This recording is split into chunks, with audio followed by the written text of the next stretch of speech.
On va voir ici la notion de produit scalaire. Donc, définition, si on considère U et V deux vecteurs,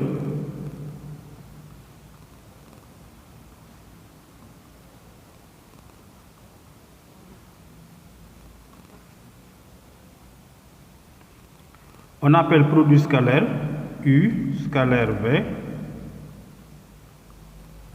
Par définition, c'est quoi? On prend deux vecteurs et on veut trouver un nombre réel. Donc, c'est égal à 0 si le vecteur U est égal au vecteur nul ou bien V est égal au vecteur nul. Maintenant, sinon, c'est quoi? C'est norme de U fois norme de V cosinus UV. Sinon, c'est-à-dire si le vecteur U est non nul et V est différent aussi du vecteur nul. Voilà. Comment on peut formuler ça d'une autre façon? Par exemple, si on prend O, un point fixé du plan A et B, deux points tels que U égale OA et V égale OB. Dans ce cas, on a quoi? Ici aussi, on suppose que les points A et O, d'une part, B et O, d'une autre part, aussi sont distincts. C'est-à-dire qu'on n'obtient pas le vecteur nul. Qu'est-ce qu'on a dans ce cas? U scalaire V égale combien? C'est norme de U, donc norme de OA, fois norme de V, donc norme du vecteur OB, maintenant cosinus OA, OB. L'angle formé par les vecteurs OA et OB. Donc c'est égal à combien? On sait que norme de OA, c'est la distance OA, donc c'est OA fois OB fois cosinus OA, OB. Voilà, voici ce qu'on obtient si on représente les vecteurs OA et OB. Une autre formulation, on va considérer maintenant H, le projeté orthogonal de B sur OA. Donc, 3H, le projeté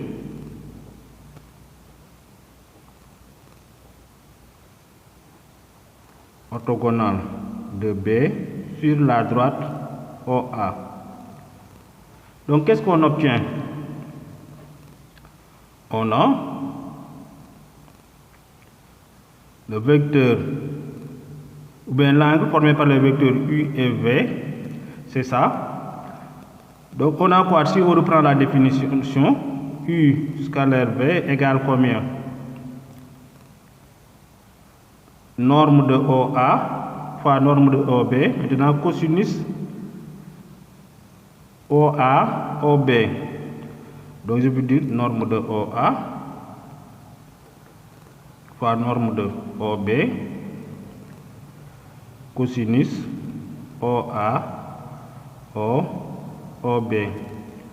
Mais quel est le cosinus de OA, OB? Or cosinus OA, OB égale combien? C'est le côté adjacent, donc OH sur OB. Voilà, ici aussi, on a un angle là qui est aigu, mais il était possible d'obtenir un angle obtus, c'est-à-dire si on amenait le point B ici. C'est-à-dire si l'angle formé par les vecteurs U et V est supérieur à 90 degrés. Dans ce cas, on obtiendrait quoi? Si on revient ici, on aura Donc pour les distances, je vais considérer les distances algébriques, c'est-à-dire des distances qui peuvent être positives ou négatives. Donc on aura quoi? OA, on note ça OA bar, fois OB bar, fois, maintenant le cosinus c'est combien? C'est OH bar sur OB bar. Donc en simplifiant par OB, on obtient OA bar fois OH bar. Il était aussi possible de projeter le point A sur la droite AB. Dans ce cas, on obtiendrait, si j'appelle F le projeté orthogonal de A sur AB, donc on obtiendrait OF bar fois OB bar. Ici, on a travaillé avec des vecteurs qui ont la même origine. Maintenant, de manière générale, si on a des vecteurs qui n'ont pas la même origine, par exemple, on considère les vecteurs AB et CD. On va chercher le produit scalaire CD scalaire AB. On a quoi? Si H est le projeté orthogonal de A sur la droite CD, H' le projeté orthogonal de B sur la droite CD, on obtient tout simplement CD bar fois H' bar. Bon, voilà la figure correspondante à ça. Maintenant, on va voir quelques propriétés du produit scalaire. Donc, on va considérer UV et W, trois vecteurs.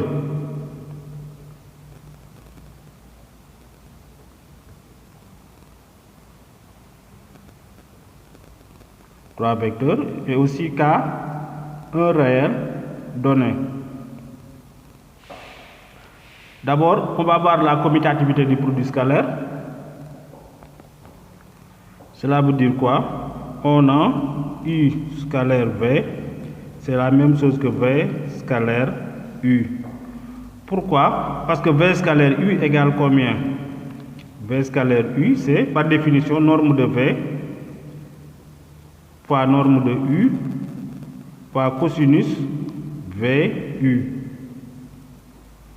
Donc c'est égal à, puisque la multiplication est commutative, norme de V et norme de I sont des nombres réels, donc je peux écrire aussi norme de U fois norme de V, ensuite fois cosinus de moins l'angle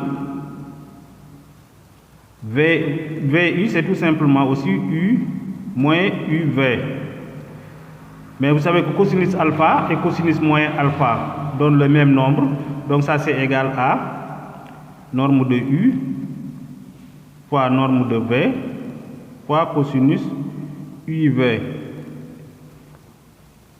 Et ça par définition c'est tout simplement égal à U scalaire V.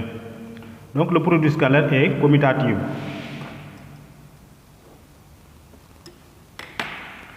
Deuxième point. U, le produit scalaire aussi est distributif. Donc U scalaire V plus W, c'est aussi égal à U scalaire V plus U scalaire W. Un troisième point.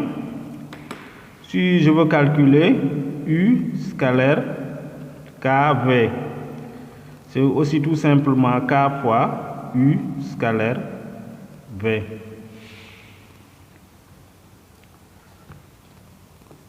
Maintenant, on peut voir ce qu'on appelle un carré scalaire.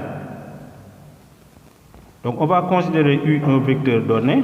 Ce qu'on entend par carré scalaire de U, donc le carré scalaire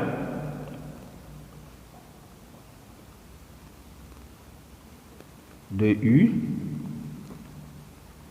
est le vecteur et le réel, ça va donner un réel parce que le produit scalaire donne un réel. Donc, et le réel noté U, vecteur U au carré, et c'est tout simplement le produit scalaire. C'est le produit scalaire U scalaire U. Donc on a quoi? Donc le carré scalaire c'est quoi? U au carré c'est U scalaire U, mais d'après la définition, U scalaire U c'est combien? C'est norme de U fois norme de U cosinus de l'angle formé par le vecteur U et U qui est le vecteur nul, qui est l'angle nul. Donc c'est tout simplement égal à norme de U, le tout au carré. Par exemple, si U égale au vecteur AB, on aura quoi? Donc le carré scalaire du vecteur AB, c'est AB au carré. Donc par définition, c'est combien? On peut dire que c'est égal à AB scalaire AB.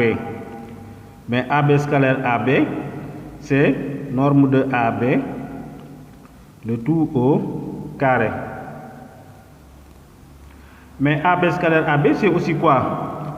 Par définition, c'est AB bar fois AB bar. Donc c'est égal à AB bar, le tout au carré. Mais la distance algébrique au carré, c'est égal tout simplement aussi à la distance AB au carré. Voilà, et c'est cette propriété-là, ou bien cette définition, qui va nous permettre d'utiliser les relations métriques dans un triangle.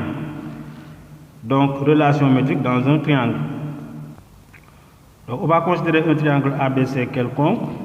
Je vais supposer que le côté BC mesure A, le côté AC B et le côté AB C. Je vais trouver une relation entre les nombres petit a, petit b et petit c. Donc si je prends le côté BC par exemple, je peux dire quoi? BC au carré égale combien?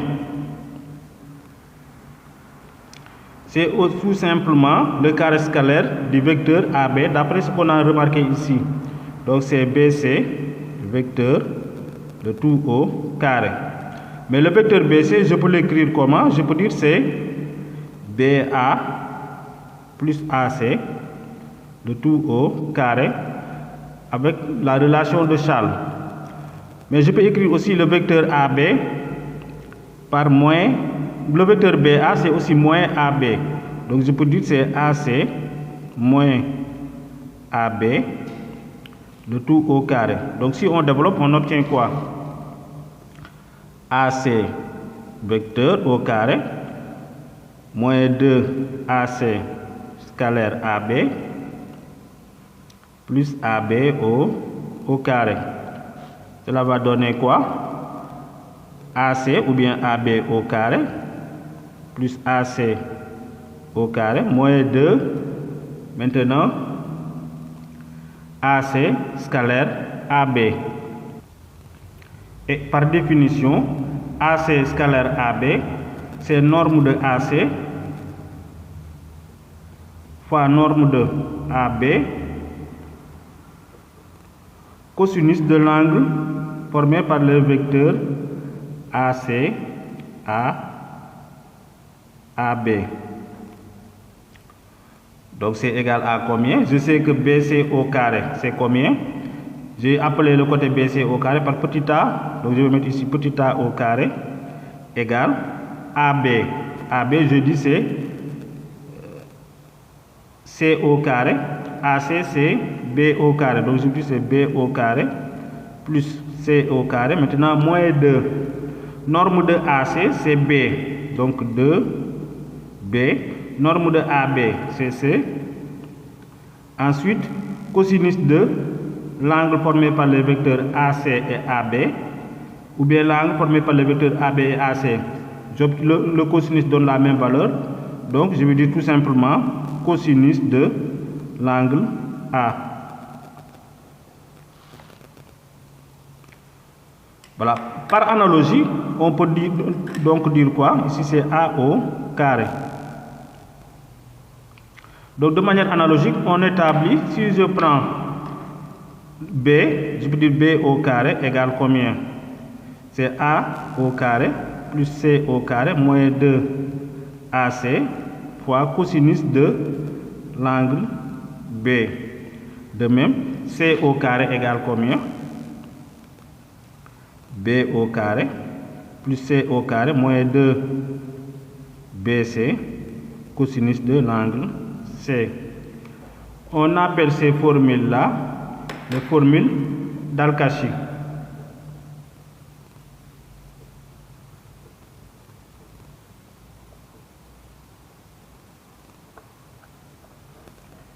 Il paraît que c'était un mathématicien arabe. Voilà, maintenant qu'on a fait ça, on peut faire une remarque. Par exemple, sur la première formule, si on suppose qu'on a un angle droit au point A, cela veut dire que le cosinus de A est égal à 0. Et dans ce cas, on retrouve tout simplement le théorème de Pythagore. Donc, comme remarque, on retrouve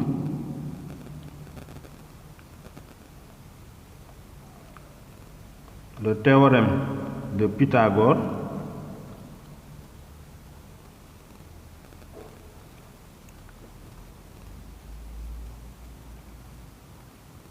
par exemple si mesure de A égale 90 degrés ou bien pi sur 2. On peut utiliser aussi les autres formules. Voilà une autre relation qu'on appelle le théorème de la médiane. On peut trouver ici une relation entre les longueurs AB, AC, AA' et BC. A' étant le milieu du côté BC. Donc toujours si on part de BC, on aura quoi? BC au carré égale combien? La même chose que tout à l'heure, c'est AC moins AB, le tout au carré. Donc c'est égal à combien? AC au carré. Je vais mettre plus AB au carré moins 2AC scalaire AB. Voilà, maintenant H étant le milieu de BC, qu'est-ce que je peux dire? Donc je peux dire quoi? Ou bien j'introduis ici le point H, simplement je vais obtenir quoi? AC au carré, ici c'est au carré, plus AB au carré, moins 2 facteurs de AH vecteur plus HC vecteur scalaire AH plus HB vecteur. Ouais. Maintenant, je sais quoi? Ben, au lieu de H, c'est A'. A'. Ici aussi, A'. Maintenant, je sais quoi? Or, comment sont les vecteurs A'B et A'C? Les deux vecteurs là sont opposés parce que A' est le milieu de BC. Donc, si je laisse ici AC et ici, c'est A'C, ici A'B. Donc je sais quoi? A'C est tout simplement égal à l'opposé du vecteur A'B. Donc si je remplace ici, j'obtiens quoi? AC au carré plus AB au carré, maintenant moins 2, donc je peux écrire A' moins, et je dis AC c'est moins A'B scalaire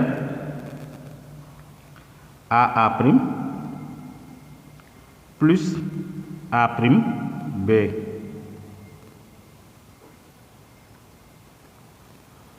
Voilà, si je développe, j'obtiens quoi ici? AC au carré plus AB au carré, maintenant moins Donc ici, c'est tout simplement une identité remarquable. U moins V, facteur de U plus V. Donc c'est moins 2 facteur de U au carré, c'est-à-dire A prime, vecteur au carré, moins A prime B au carré. Voilà, puisque j'ai des carrés, c'est donc des nombres réels, je peux me débarrasser des vecteurs. Je vais obtenir quoi? AC au carré plus AB au carré. Maintenant, moins 2A prime au carré. J'écris le carré en haut pour que ça ne ressemble pas à 12. Plus 2A prime B au carré. Mais je peux exprimer A prime B en fonction de BC. A prime B, c'est combien?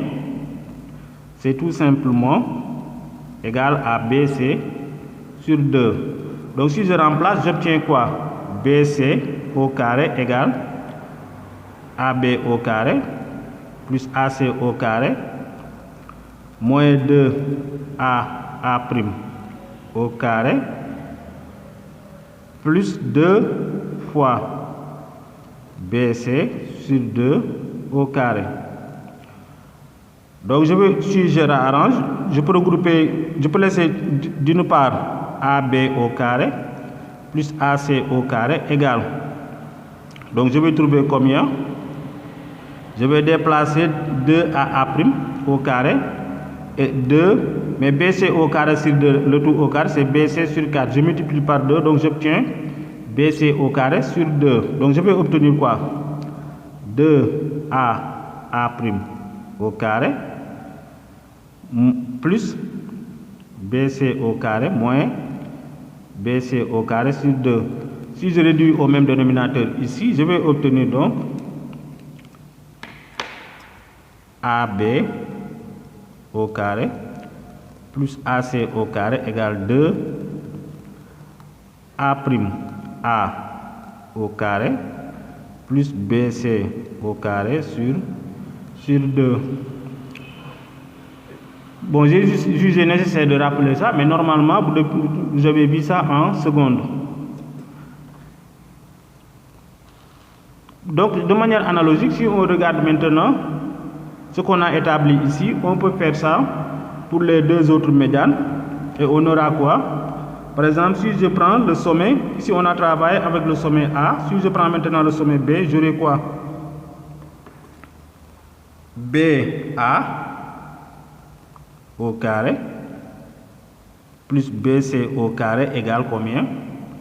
2 B prime B au carré plus, maintenant, quel est le côté opposé au sommet B? C'est AC, donc plus 2, non, plus AC au carré sur 2.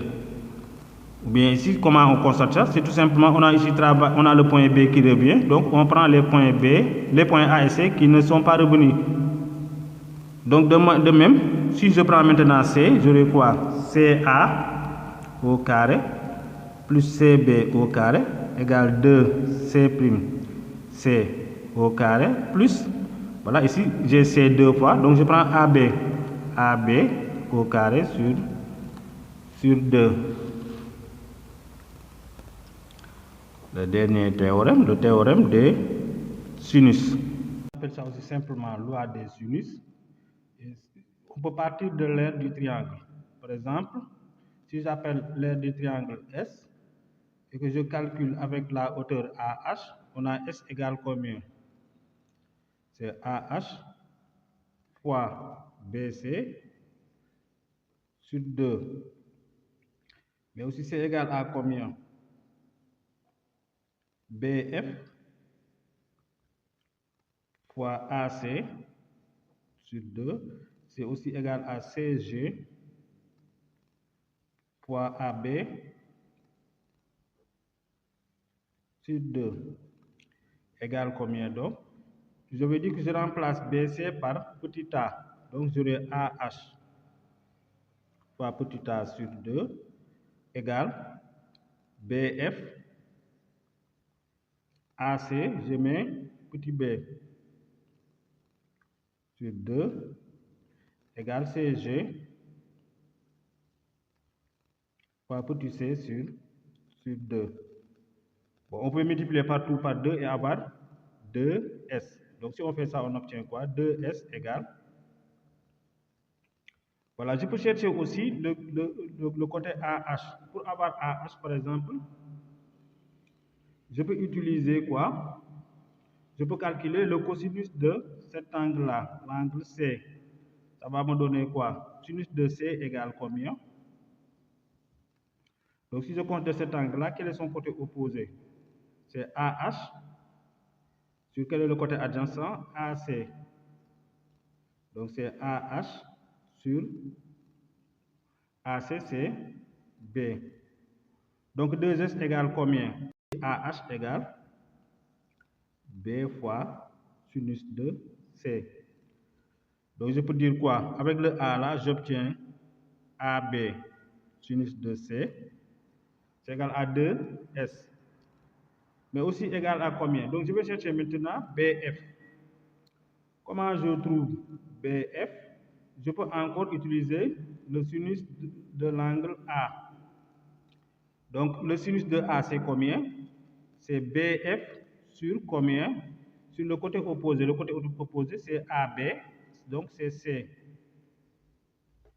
Donc BF égale combien? C'est C fois sinus A. Avec le B là, j'obtiens BC sinus A.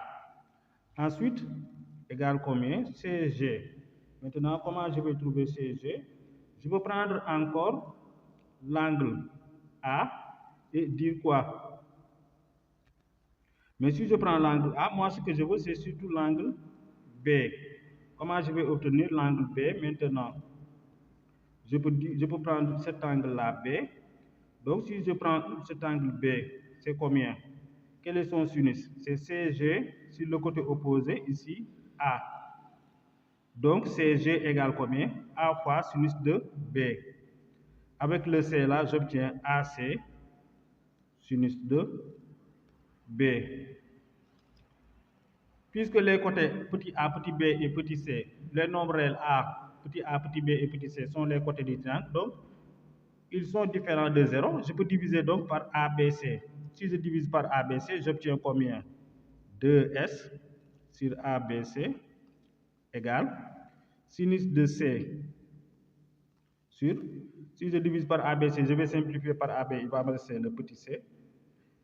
Ici aussi, je vais simplifier par BC, donc j'aurai sinus de A sur petit a égale sinus de B ici sur petit b. C'est ce qu'on appelle le théorème ou la loi des sinus. Voilà, merci de vous abonner si ce n'est pas encore fait. Et sur la prochaine vidéo, je vais parler de l'expression analytique du produit scalaire. Ensuite, on pourra parler de la distance d'un point par rapport à une droite. Et après, on pourra voir les lignes de niveau.